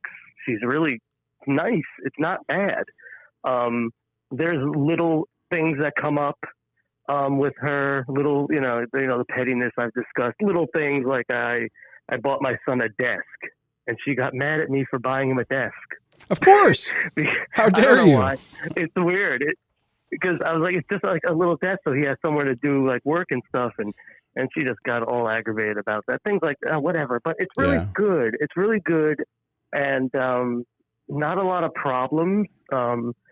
It's going well. We have on the 20th of April, we do have our next hearing, which hopefully it's just going to be, God willing, this is just, it's just bringing a settlement to the judge and signing off. Yeah, hopefully. Hopefully. I don't know if she has anything up her sleeve that she wants to do, but it's going really well. It's better than I would have ever hoped. Well, here, let me do this then. Little things late. Yeah. That is outstanding. I'm really glad to hear that, man. Good for you. Thanks. Honestly, I'm really surprised because this is, you have the ex that locked the doors, took the shower head off. I mean, just did all kinds of crazy stuff. I mean, or maybe what it is maybe crazy stuff is still happening, but you're now in a mental place to where the effectiveness of it to really stress you out is minimized. That's kind of a question. Would you agree with that? Definitely. I know when she yelled. Yeah, when she yelled at me, I think it was the time about the desk. Yeah, she yelled at me because I said, you have a desk at your place for him. I just wanted to have one here. And she says, he had a desk here to do his effing homework. And then I said, I'm not going to be yelled at. I just hung up on her. Good for you. It. I had to deal with it. Hey, Matt, Maconia had asked, because I think the last time we talked, I'm not sure if you had your own place or if you were staying with your parents, but it says, Matt, have you found a new place to live, or are you still living in the marital home? Well, the answer on that is no. You moved out a while ago. Yeah, no, living with my parents. Our son has his own bedroom, all done up very nicely. I put together for him. Awesome. And we're definitely living with my parents. We live I don't know, an hour outside of New York City, and real estate here has exploded since COVID. So it's a horrible, there's bidding wars for real estate. Yeah. That's happening in California too. Yeah, but luckily, I'm lucky, very lucky. My parents are awesome. I'm very lucky, and he has a whole finished basement, a playroom, and everything. He has everything he needs. It's really good. It couldn't ask for a better situation. I empathize with anyone that does not have that support. Yeah, I wouldn't know what to do. I'd be almost and the fact that and she knows that too. So she knows if she wants a legal war, she's going to have it, because I'm getting out to put all my money towards that, because that's it. So hopefully that'll also bend her and realize this isn't going to go anywhere. Just settle it and be done with it. No one's asking for anything crazy. But equal time. You don't have to pay me any child support. You know what, Matt? Because she would owe me. She would owe me child support. And I said, you don't pay me nothing. I don't want it. I tell you, man. The thing. Anyway, No, I just want to say. The thing that I really love about your story is you've been a long time listener of this channel, and that's why Maconia was able to ask, because a lot of people are familiar with what you've been through, but to hear the difference in your voice from months ago, you were like, oh my God, everybody was telling you you're not going to get anything, you're going to lose everything. They were just filling your head with all this dread, and here you are on the other. You're not even that far out of it. You're talking about a few months, and you're getting your life back. Things are calming down. The relationship with your son is obviously stabilizing. And yeah, your ex is still playing stupid games, but the effectiveness of it is minimal. And because I remember the calls where you would call in and you're like, oh my God, this is terrible. I'm not going to, this isn't going to work. I'm going to lose. I'm going to never be in my kid's life and all that stuff. And look at you now, man. Look at you now. Yeah, it is great. And I chalk that up to the group and to you, you don't get that kind of message a lot. You get a message either lay down and die, it's over, or destroy your ex-spouse. Just do crazy stuff, rip her guts out. It's like, well, that's not going to help my son destroying his mother. What's that going to do? And it probably won't work. But instead of the consistent positivity, the staying the course, just don't make mistakes. Biggest thing. So many times I could have screamed at my wife. I could. And, you know, you yell loud enough and, he's threatening. Very threatening. I hear this yelling. He's kind of threatening me. But you didn't get me that. That didn't seem, and then it chopped out of it. You helped me a lot with that message. So I appreciate that. No, I'm glad to help, man. I want to touch on one thing if I could. Yeah, absolutely. I get maybe some feedback. We had a really great, 3 months. It was almost euphoric. Like when my son's first time here, when I first showed him his room, I prepared the whole room for him, maps and fun things and all this space on the wall. I just made up a kid's room for him that he never had here. He was ecstatic. I love you, Dad. This is so great. Thank you. I said, you don't have to thank me. He's like, I know. I forgot. I'm sorry. He was so excited. It was great. But lately, a few times, and I think it's totally normal, but I don't know anyone with experience. Sometimes he says, you know, Daddy, I want my normal life back. I want a normal life. And he first did that probably 2 or 3 weeks ago, and my heart broke. I was like, oh God, here it is. Here it comes. Because it was kind of like a euphoria. And I was like, oh my God, he's having no problems. This is great. A little bit like that. And that's when I actually got him the conversation kind of morphed within 10 minutes to, well, I just kind of want a desk like I have at Mommy's. And I like my toys over in the playroom instead of my room. That's kind of like how it is at Mommy's.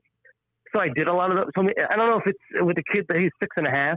Yeah. So hopefully it's just that kind of thing, just making little tweaks that I tried to do for him. But he still says things like, you know, he wants, you know, he wants, you know, well, why don't you just get married again and things like that. Oh, really? I feel bad. No, well, here, Matt, here's the thing. And this is a scenario that typically happens with us too. So, you know, and your son was living this chaos just like you were. So you guys have gone through a traumatic experience. Now unfortunately in life, what typically happens is as soon as you get into a stage to where things start calming down, everything that you haven't been able to deal with starts creeping up. So that could be one source of it, or it could also just be subtle manipulation by your ex, you know, basically saying, hey buddy, you know, how are things over at your dad's? You got your own room? Oh, you know, yeah. I mean, where do you put your toy? You know, you got your toy room, right? Oh no, they're over here. And they'll do the stupid things like that. And that's probably why your ex freaked out whenever you got the desk, is because it's like, oh, well, you know, you have a desk over here, buddy, you know, pumpkin. And, you know, and then whenever you basically fill that niche, then it's like you're closing those little lines of argument. Just keep in mind that your little buddy is going to be going through a lot of stress with all this. Unfortunately, even though you're in a, you know, your situation is improving. You know, your son's still going back and forth and dealing with that subtle manipulation that we just can't seem to get away from. But it sounds like you're dealing with it spot on, man. I mean, that's, you know, you just gotta I always tell him, you know, talk. I want to talk, hear what he has to say, express himself. They always tell you to let the kid know he's able to express his feelings. So you can always talk to me and Mommy and this, like, and that. And it's just, you know, he's such a cutie. And he says, you know, he was saying how we explained to him that, you know, we're divorcing because, you know, Mommy and Daddy argue a lot. We don't get along. Mm-hmm. And he had said to me, I said, you know, you remember why? And he said, yeah, but you know, I know you guys don't get along, but I could get used to that. Oh my God. I said, honey, we don't want you to ever be used to that. Oh, right. Yeah. The way he said it was like, oh my God, I broke my heart. No, it's tough, but, man. And that's normal. I mean, that's normal for kids to hope that family unit would go back to some type of normal. So, I mean, unfortunately it is a normal thing for kids to go through. It's all, hey, Matt, just to throw this out here, just one thing to keep in mind. Mm-hmm. It's also very normal for children to feel like feel guilty or feel like they have a sense of responsibility for it. I remember when my therapist and the kids therapist said that, I'm like, that ain't true. And then as time progressed on and conversations came up, there were periods of time when they were younger where they felt that they were responsible. Maybe if they would have done something different. So just make sure you encourage them that it's not him. And you know, this is, you know, living in chaos is not normal. And you absolutely shouldn't want to or expect to learn to live with that. That's not the way life is supposed to be. So. Yeah. But we've had positive days. It's been a co-parenting, at least it's been very positive. Wow, that's been very awesome. cooperative, and it's nice. Like Valentine's Day, for example, a son and his mother, or a father and his daughter. Sometimes a Valentine's can be a little special. So that was on my day. It was a Sunday, and I offered to my ex-wife. I said, do you want to spend a few hours with our son today? It's Valentine's Day. She was very happy about that, and she said, "Well, thank you." And I was like, I think that's a good cooperation. I think it was nice. We'll see if it comes up that she wants to do, and she took him to the dentist once, and it's nearby my home, so she called me up and said, "Hey, you want us to drop by, just say hi?" So we're kind of cooperating, which is really great. I always wonder why these people can't do that. There's always one party that just can't seem to do any cooperation. So I don't know. I think I'm pretty lucky, and I got you to thank for a lot of that. So I appreciate it. I wanted to give you a call. Yeah, thanks for the update, man. That's awesome to hear. Thanks for sharing. Hey, have a great rest of your weekend. Yeah, and if anyone, yes. Anyways, that is outstanding. Again, man, this is cool. We're getting a bunch of good updates, bunch of good stories. I'm trying to. I want to see how I'm gonna answer this. Hold on, let me hit the drop thing real quick. This is his story. What he just said is not common. A lot of times when you have a toxic ex that continues to try to make things as destructive as possible, it just continues. I think I'm a pretty good example of that. 9 years later, I'm still dealing with the same BS, the same shenanigans and all that kind of stuff. If you see things improving and the actions and the words are following, like what he's talking about, you don't have to stay in a mode that it doesn't matter. It's like, okay, you're Satan and never will that change. If you start seeing some things change, you can engage with it. But as soon as you start seeing things being dangerous, like we started the show talking about that, about a person going into that mode and then having that problem. Problem, but where the behavior starts going back, right? So like for Matt, if he's still listening, if things start changing back and the lashing out is bad and the compromises aren't happening and his ex's favorite answer is no matter what you ask, that's an indicator of a problem. But if you are having some successes, that's great. All right. I do want to hit I think I just had a couple of super chats. So I want to try to find those. Let's see. Can I do a search on super? So let's see what we got here. So I don't know if I said this before, but Tiffany did another super chat for hit that like button. And then we got one from ENL and it says, "Hi, Duane, stopping by to say hi and to Debbie. Also, you seem to be doing solid. I feel, well, other than my back, which is better today, I will say. Very happy for you. By the way, your collabs with Chris Gozinas are a virtual clinic on recovery. Also, thanks for the update on your mom." Well, thanks. I appreciate it. And you know what? I need to, this whole year has been so, guys, I know I've said this before. This year has been bizarre. This is not how I intended to run this year. I was planning on continuing the morning show, doing more collaborations. To be honest, I was even planning on creating some new shows with some people that work changed and everything kind of fell apart. I'm not sure what my new normal is going to be. I'm trying to adjust to it. I need to talk to Chris Godinez. If you guys aren't familiar with her, she does the We Need to Chat with Chris Godinez show every Sunday. So she will be live tomorrow. Well, should be live. Well, you know what? It's Easter. I don't know. I'm not entirely sure of her schedule, but if she follows her normal trend, she potentially could have a live show tomorrow. Definitely check her out. I think she's great. And, I'm trying to figure out how I'm gonna go forward and what's gonna happen next. So thank you so much for the support and the super chat. Really appreciate that, ENL. Thank you so much for that. All right, let me go back on this. Let me see if I've missed any other. Okay. let's see. I'm trying to look through here and see which ones I could. Okay, so, all right. Actually, I'm going to start deleting stuff so I don't keep looking at it.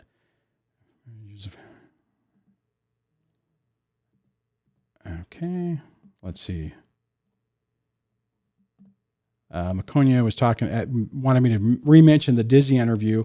I had actually talked about that before. I pulled up some of the information. So next week, I just as a reminder, Dizzy who was featured on Erasing Family, I'm going to be interviewing maybe Monday or Tuesday. Probably won't be live, but I'll do that, cut it together, and then try to release it next week. So definitely looking forward to that. Okay, so I talked about that one. I think I'm already over an hour. Am I? Man, I'm coming up on 2 hours. Ugh.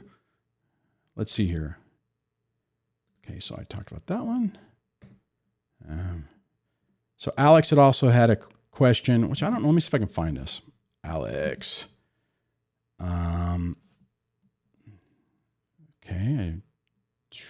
Okay. My games. So Alex had said, hey, have any of you guys had family members use the pandemic to control your whereabouts? I mean, use their level of vulnerability to dictate where you go. Oh man, I tell you, this pandemic has been utilized by toxic people, not in my situation. Just to clarify, I did not have any issues with that, but which is actually kind of surprising. But that would not surprise me at all. And I could see someone saying, well, like for instance, I'm not sure your entire situation, but let's say you have kids and they're saying, well, I mean, you're saying family members. Yeah, I could see that. I could see someone, if you're an adult and your family is very controlling and narcissistic, absolutely, I could see them saying, well, I need to know where you're at. You can't come over here unless I know everywhere you've been, who you've been around, because how do I know you haven't been exposed to the virus and could cause risk to me? Again, it goes up, and I deleted the comment, or took it out of my favorite thing. It goes up to that comment about feeling like, when you're trying to interact with somebody, if it's toxic. If people are playing games like that and then trying to make you feel guilty, because that's what it would be. What, you don't want to see me? I'm not asking that much, right? I'm sure that's probably the way it's going. You just got to start breaking free from that. I don't know if that helps or not. So then,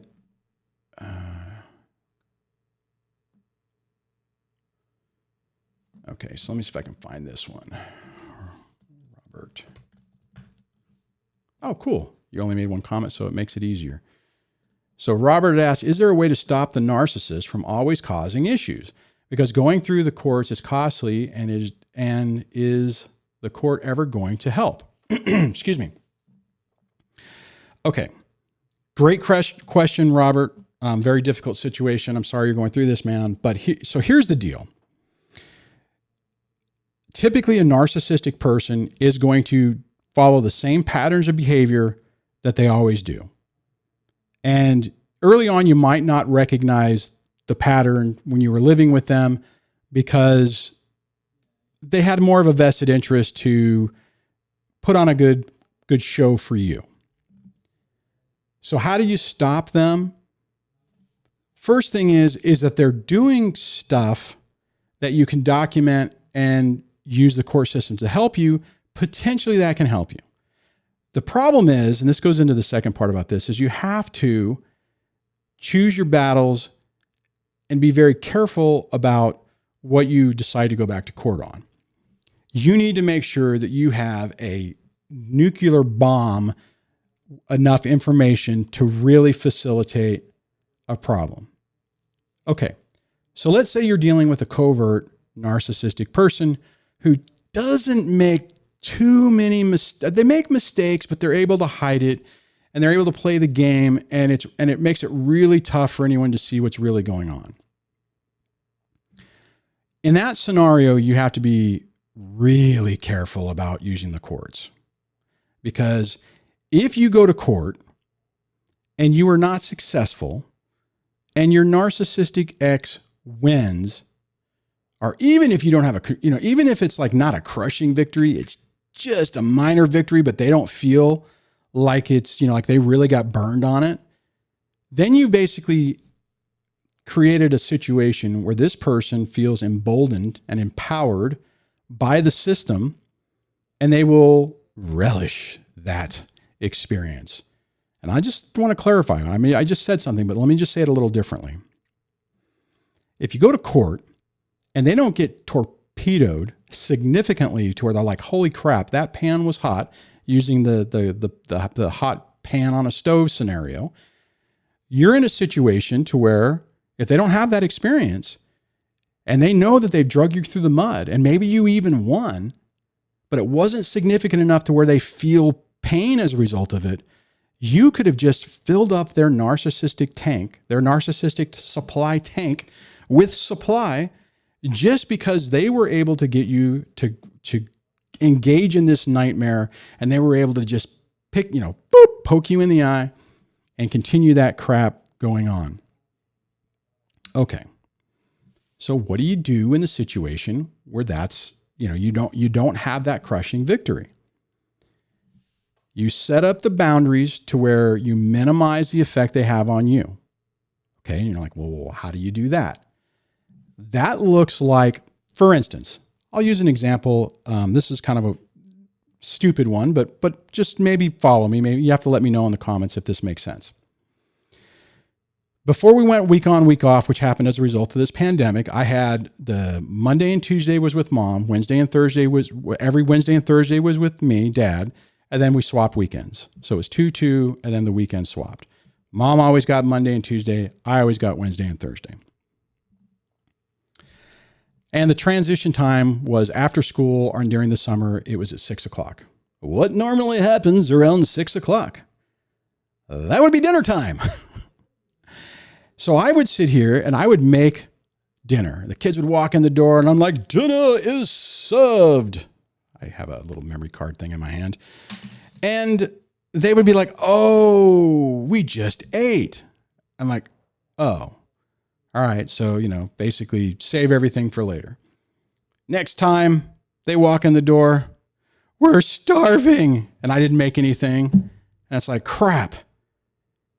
And I even at one point had said, hey, can we work something out so that we know who's doing stuff? And the answer was, no, I'm not going to tell you. Right. So what do you do in that situation? I'm like, okay, Wednesday, transition day, is now going to be something super simple. So it turned into, spaghetti. It's like, okay, they walk in the door. Hey, have you eaten anything? I could have the water boiling. And if they said, oh yeah, no, we're not hungry, click it off. No harm, no foul. If they said, oh yeah, we're starving, you throw the noodles in there, you heat up the sauce, you go to town. So my point is that you end up finding ways to minimize their narcissistic behavior. I talked earlier about how like when you make plans that are flexible. You don't set something up. I mean, it's like, for instance, for like the last 9 years, not that I had any money for it, but let's say if I would have had money to we're going to the Bahamas, wouldn't have done it. Or I would have done it in such a way that if the ex was able to screw it up, that it wouldn't be a problem. For instance, I wouldn't have said, okay, you know what? On this week of vacation, I get the kids at 6 o'clock. We're going to jump on a plane at 8. Wouldn't have done it. I would have made sure that there was a day or two for that transition to where if it's like, oh my God, the car broke down, we just can't make it. Oh, it's so sad, because something will happen. There'll always be something. And you have to make your peace with it to where you don't get so angry that you're having to modify your life because of this toxic piece of crap garbage human that is just making your life as complicated as possible. So I don't know if that answered the question, Robert. You will have to let me know. I'll look in the comments to see if you could, if that was helpful, just let's say, yes, that was helpful. Or if you have a follow-on question, ask that. I'm going to scroll down to the bottom because I do realize that it's probably going to take about 25 seconds for that whole thing to play out for you to get to the point that you would type something. Yeah. Matt says, my wife and I have the same schedule. Hey guys, just to throw this out here,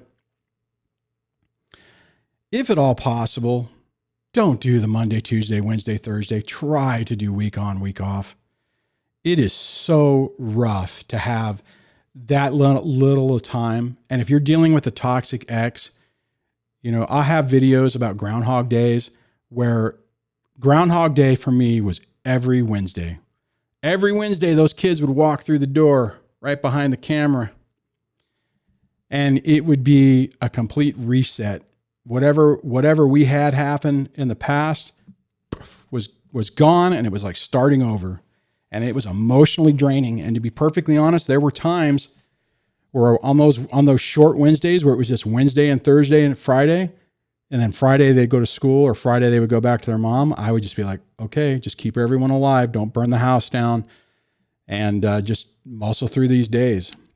And typically what you'll find is with a longer period of time, and as you get better with this, those Groundhog Days get easier and easier, that the more time you have, the more they have to acclimate to do stuff. So I get it with young kids. It makes it really tough. But if at all possible, try to do week on, week off. And if you have young kids, probably the court isn't going to support you on that. All right. So I need to... There was another super sticker. Matt, thank you so much. Did a super sticker of a rainbow. Thanks, man. Appreciate that. The super stickers are always funny. I wish there was a way that I could show you the animation, but I can't through this software. So let me get out of that. So on that, what are we at? Oh my gosh. We got 15 minutes until we're at the 2-hour mark. And I still have the 1 thumbs down. And just for everybody, if you're watching this start, that thumbs down, I'm assuming unless it toggled, I got that like within the first 3 minutes of the show. So I think it's just my voice. My voice is annoying to certain people. And I'm pretty sure there are a handful of people on the planet who that might actually really be true. Anyways. Making myself laugh here. All right, let's see what else is going on. All right.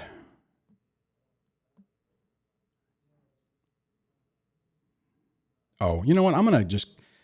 Angela says, I want to send a super chat, but I'm broke. My car needs attention. $600. I just want to say, guys, I mean, I really appreciate the super chats, right? But it is not lost on me that most of the people that end up in these, that are on channels like mine, you're in the middle of a nasty court situation. Your finances are probably completely destroyed, just like they were for me. For the first 7 years, it was a freaking nightmare. Living paycheck to paycheck. My buffer was maybe $50 for the entire month. So God help me if anything went wrong. It's really tough. So, I understand, the support is definitely helpful. If you could throw me a coffee money or something or whatever, that's great, but you don't have to. And I appreciate the people that do. It really help. It does help, right? Phone lines cost money, everything, nothing's cheap, but, I understand too. So I just want to say that. Let's see. Ahmed, man, I'm bad with names. Ahmed, if I'm saying that right, says, Duane, how old were your kids when you got 50-50? Okay, let's see. I think 50-50 happened a while ago. I mean, that's when we finally had we started out with like 70-30 for the temporary orders, and then 9 months, let's see, because that was in like November. And then by the following year, midsummer, they agreed to 50-50 once the custody evaluation came back. And then the order, which actually made it legit, I guess, or real or whatever, was in June. So that would be 13 years old, and then 11 years old, and I think 6. So now I have a 22-year-old, I have a 20-year-old, and a 15-year-old. So I got one kid left on the system, 3 years so left. And then after that, the only bill I have is lifetime alimony. So, I'm almost done. Well, I'm almost done with the child support part. Maybe if she decides to marry up, that'll change, but I'm not counting on that. Matt, I love this. That's a big jar of bourbon. No, oh my God. I don't drink. It's iced tea without lemon, and it's very strong. It needed to be watered down. Anyways, that's funny. Thanks, Matt. All right, let's see here. Oh, that's hilarious, Tim. It's probably a thumbs up from someone in Australia. Nice, man. I love that. Hold on, I love that. That's funny.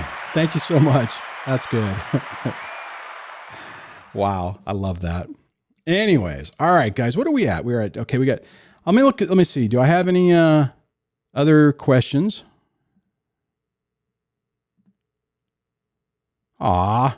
Derek did a super chat and says, this super chat is for Debbie. Coffee, wine, lunch, whatever. Thanks for doing this live chat. Appreciate everything you do. Thanks so much for the support. Did you see that? What was that? That's what I was just talking about. I did the Matt one already. At least I think I did. Did I miss one? You guys will have to let me know. Anyways, thanks so much for that, Derek. Appreciate it. Well, I'm not sure what our plan after this is. A unique pizza experience with, I think, like a cauliflower chicken thing. It's supposed to be super healthy. I'm looking forward to it. It should be good. Anyways, all right, guys, where are we at? All right, so if last minute questions or anything, if you guys have something you want me to hit, just put it in the comments. If you could, I should have said this before, but if you tag me, do it at DSD and do a question, it'll pop up easier. And let me see what else is going on. So, see, I don't have my other, I have my secondary camera right over here. But like an idiot, I didn't plug it into power. So it did exactly what it's supposed to do. And it shut off like 5 minutes after I turned it on. So anyway, it's pretty funny. Otherwise I could show you. I wonder if I'm not going to. I'd have to do something weird. I'm not going to do it. All right. What else we got?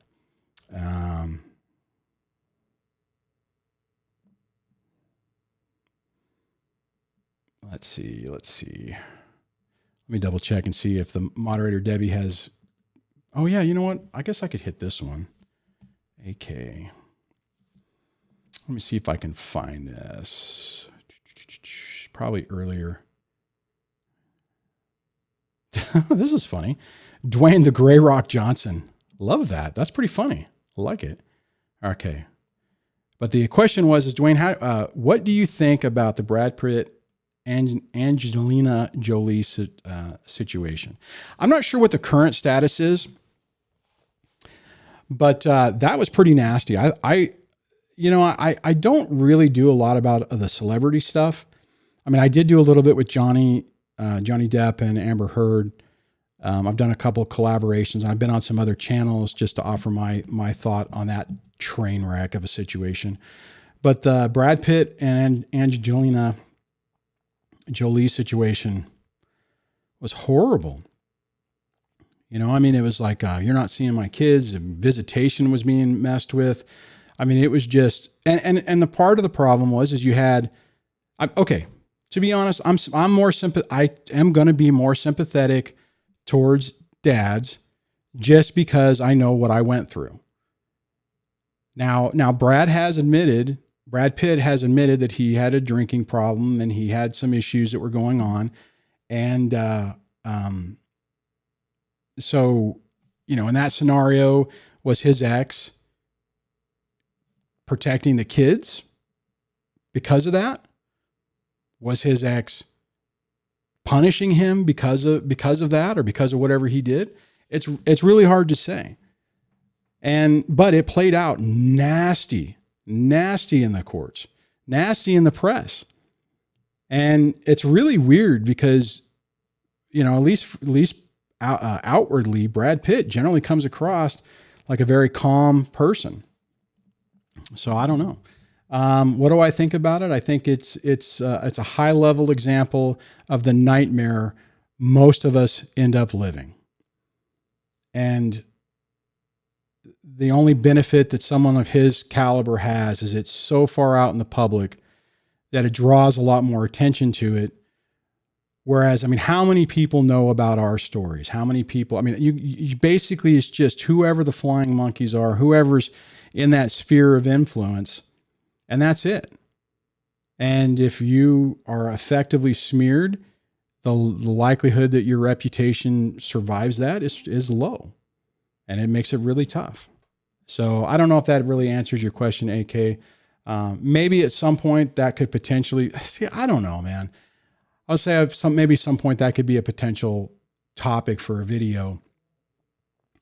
But I just have a hard time doing those type of things. The Johnny Depp Amber Heard thing is still in the media. There's so much information out there. So it's kind of an interesting case study.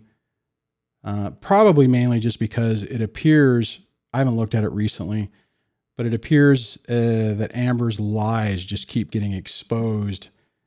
But maybe I'm wrong. I'm not sure. I know he got nailed in the UK court case, but I'm not sure what the appeals have been on that. So anyways, let me scroll back down here. Okay, I talked about that one. So I answered both of those. So I think we're getting close to wrapping it up. Let me get down to the bottom and see if anyone had anything they wanted me to hit before we wrap it up. And as I'm doing that, I'll just say this. If you guys are new to the channel, please consider hitting the subscribe button, ring the bell notification so that you don't miss a notification. And speaking of notifications, if you are in the United States and or Canada, please consider signing up for the SMS notifications. If you text DSDLIVE, all one word, to 1-844-598-0012, you will be added into the SMS notification list. And when I go live, typically I'll basically say, I'm going live now. And I'll send you a text with the link of the show. So you just click on it or you pick it on your phone and it'll open up YouTube and you will be right here. Also, I would encourage you to subscribe and hit the notification bell, because on the few times that YouTube does work with the notification, that's always helpful. And the other thing I just want to mention is I do have a DSD Discord server. And the best way to get to that, you can find the link for it in, actually, let me do this real quick. I'm going to hit refresh and see, hopefully this doesn't create a problem. Okay. So you can see the live show. If you go to the main page, just click on DSD, the name, and you'll see a link in the banner for the Discord. And that'll get you the invite link. There's also an invite link in the description, the video description. Join up on there and you can basically have a closed community of people, men and women, mothers and fathers who've gone through this, some grandparents, and get support in a very supportive environment with not a lot of negativity. If you remember Matt, when he was talking about it earlier, he was talking about the benefit of this channel is that it's not, I'm not, even though my ex probably thinks that this is just all about her and me just complaining, this is about helping people find actionable ways to get your life back, to not fall down the pit of hell and the spiral of darkness, and to give you a point of light to get out of this nightmare and get your life back. So many things online are so negative, like we were talking about with Matt earlier, and I'll just linger on this for a moment. There were so many times that he would come in to a live show or comment on a video or even on the Discord, because he is on the Discord, and say everyone tells me I'm going to lose. Everyone says New York is horrible. They never, you can't get 50-50. And if the ex is telling everyone, they automatically believe the lies, and everyone is telling me that it's just going to be horrible. And like he said earlier, and there are situations where things go bad, but from my experience, that typically happens when you take the bait, you fall for the traps, and you end up making mistakes. But if you can maintain persevere through this, maintain a glimmer of hope. I've story after story of people who've been able to successfully navigate this and get their life back. Now, it's not easy. It takes time. There's also a lot of people we were having a member only event a while ago where a gentleman was talking about how hadn't seen his kids for almost a year or 360 days. Finally was able to get visitation and get it resolved.